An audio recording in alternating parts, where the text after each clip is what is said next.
Good morning. This is Dylan Jovine with Behind the Market. Happy Tuesday. Today is Tuesday, June 17th. No need to adjust your screens. I am actually wearing a collared shirt today. I have to dress fancy because somebody's going to come in here and take pictures of me. We call them headshots, which I find very frustrating. It's the least favorite part of the business for me. I don't like to be in front of a camera.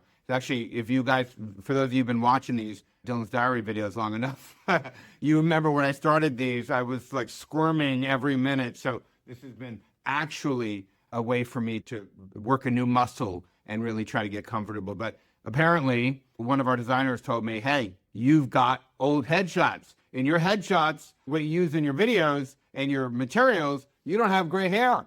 And then people see you and you have gray hair. I got to kind of, I want to catfish customers here on these kinds of things. Anyway, so today I wanted to talk a little bit more about the Israel-Iran conflict, which is the big topic of discussion, rightfully so, in America with our friends and what it really means for the defense industry.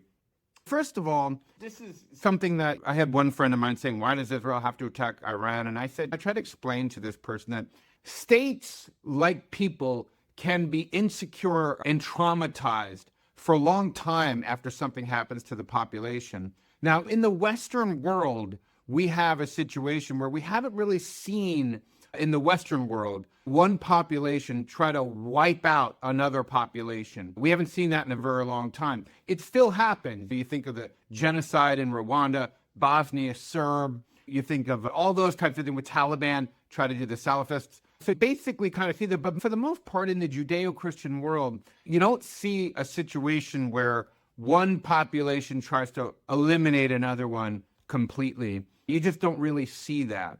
What happened in Israel? You have to actually go back to the ancient world. And all those, by the way, those examples of genocides that have happened, more like Armenian genocide, that have happened, the victims don't run their own states. They don't own their own country, the modern victims.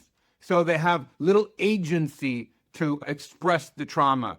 You have to go back to Rome and Greece. When you look at Rome, Rome was invaded by Hannibal. By some accounts, Hannibal killed 40% of the men in Rome over 10 years fighting Rome.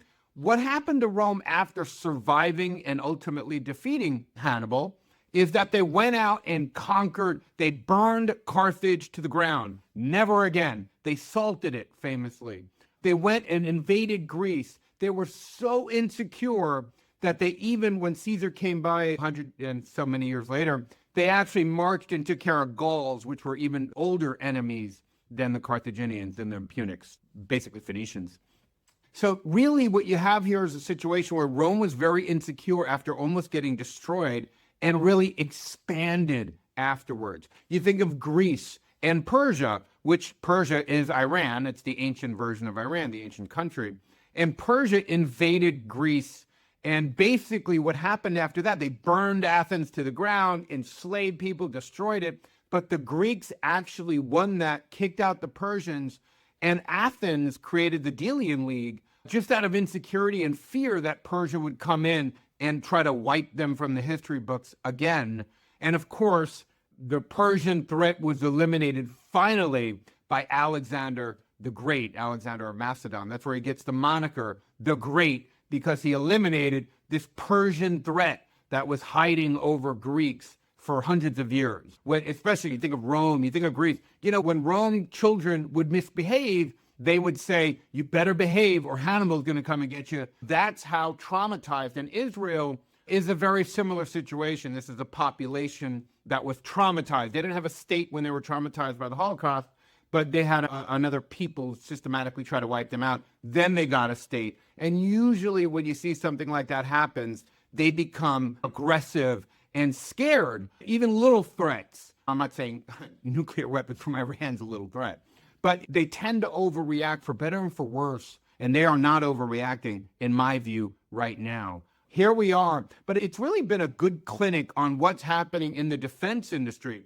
Israel took out Iran's, using F-35s made by us with Israeli modifications, took out Iran's air defense systems completely. Now Israel controls the skies. And you're really seeing here that still aircraft with engines. Fixed wing aircraft are still the primary mover in air superiority. Russia was not able to take over Ukraine's airspace. Ukraine was able to defend against that. But when you have control of a country's airspace, it's the old lesson. Israel's putting it fully on display. You basically can come and go as you please. And Israel is doing that, targeting not only nuclear sites, but intelligently Iran's top military leadership, which is what you want to do, what they did with Hezbollah.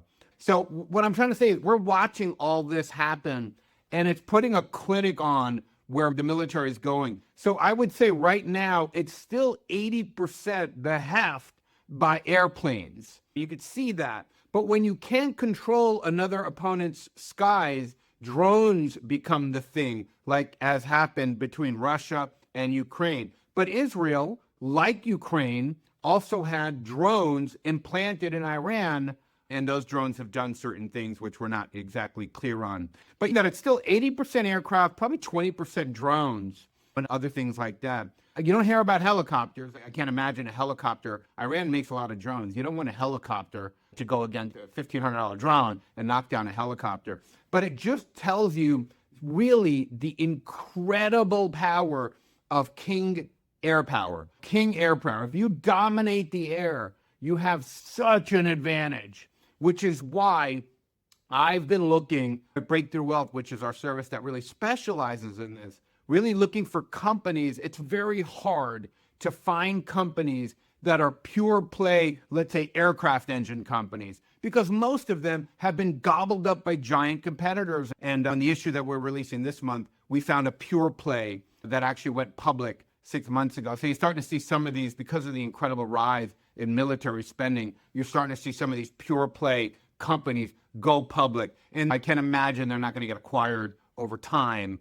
But this is where you want to be. When you get a chance to own a pure play, it's a terrific opportunity. Again, that's going to be the focus of our Break the Wealth issue for June, for those of you who are subscribers who have been waiting for it.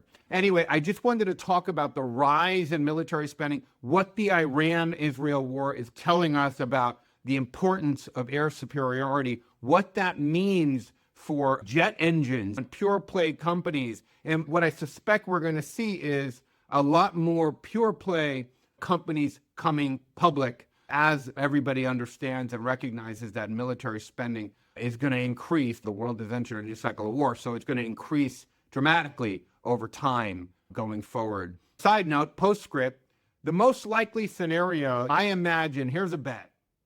Israel pretty much defangs Iran, and ultimately Israel becomes the hegemon in that area. And it's going to be very interesting to see. See, Israel's been making nice with the Arab states because the Arab states have been afraid of Iran.